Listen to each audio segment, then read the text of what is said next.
Yeah. So I always say there's no such thing as recruiting, right? We're just attracting and we're consulting.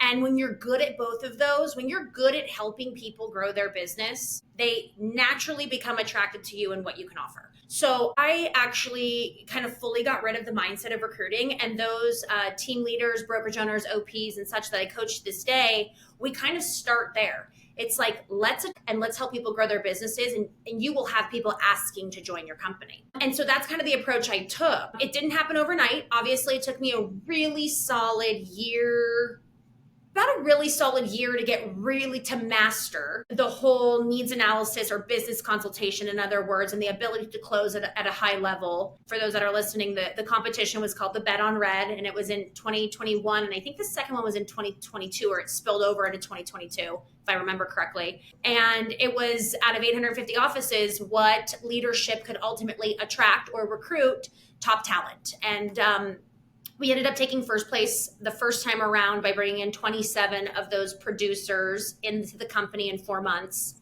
And the second time around, actually, we did the same. It was 27. And for anybody who's listening, the thing that I always get asked is, wait a second, 27 and 27, you must be doing something with purpose. How did you do the same amount of numbers? And that is not on accident. And we can recruit with intentionality, and recruiting is or attracting is duplicatable and totally replicatable as long as you have the systems and higher level of mastery around it. Yeah, well, obviously our industry, right, is really changing, in an industry that doesn't change much, right? For the most part. I mean, it's always evolving, but change.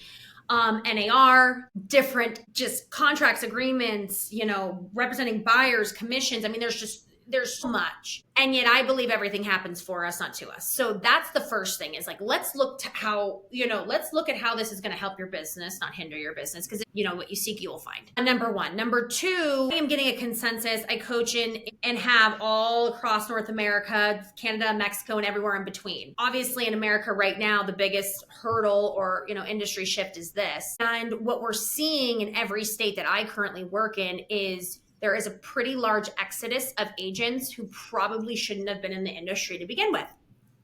And the reason I say that is they never did any production. It's costing them to be in the industry. It's draining them. It's not fulfilling them. And they just decided, hey, listen, I'm out. This is becoming too difficult. This is maybe never what I wanted to do to begin with, etc. So we're seeing a big exodus. The other thing is, when it comes to those that are listening that are recruiting for their teams or recruiting for their brokerages and or attracting, it is a huge, huge, huge opportunity. Shifts are where you can shine. If you believe in yourself and you understand your value and you're able to really help people reflect on their gaps, we can help hundreds and hundreds of thousands of agents. And I always tell owner operators and team leaders and those that are working on a leadership level, same with mega agents, right now is the time to go out there and attract, because those that do and don't look at this as a hindrance will probably come out of this shift triple the size, if that's their goal. Yeah.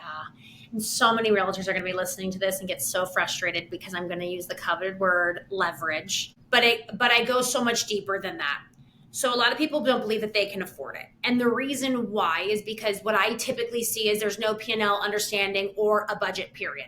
So when we actually finally do those things, we realize that they can, which is sometimes just as good as it gets. The third thing that I do with like 99% of clients is I run their dollar per hour. So salespeople, regardless of industry, don't have a really common understanding of what their dollar per hour is, because what they're selling is either changing in price or the industry is changing and they don't have this firm understanding. So what we do is we take averages, price points, average commissions. We look at their last 24 months. We figure out units. We times it. We talk about how many hours it takes to actually get through said transaction, divide. I'm giving you kind of a 30,000 foot view. And we figure out what that person's dollar per hour is. And most people that I work with is anywhere from $250 to $1,000 per hour. And at that point, the question then becomes, can you afford not to hire somebody to leverage and get back 30 hours a week for 15 or 20? And when you break that down for people and you have those higher level conversations, and then I always ask, well, what would you do with an additional 30 hours a week? How many additional transactions do you believe that you could do with 30 hours a week? And people get time back in their life. And it's just a really incredible thing to see. And so, yes, leverage. And of course, we wouldn't be coaches without a strategy.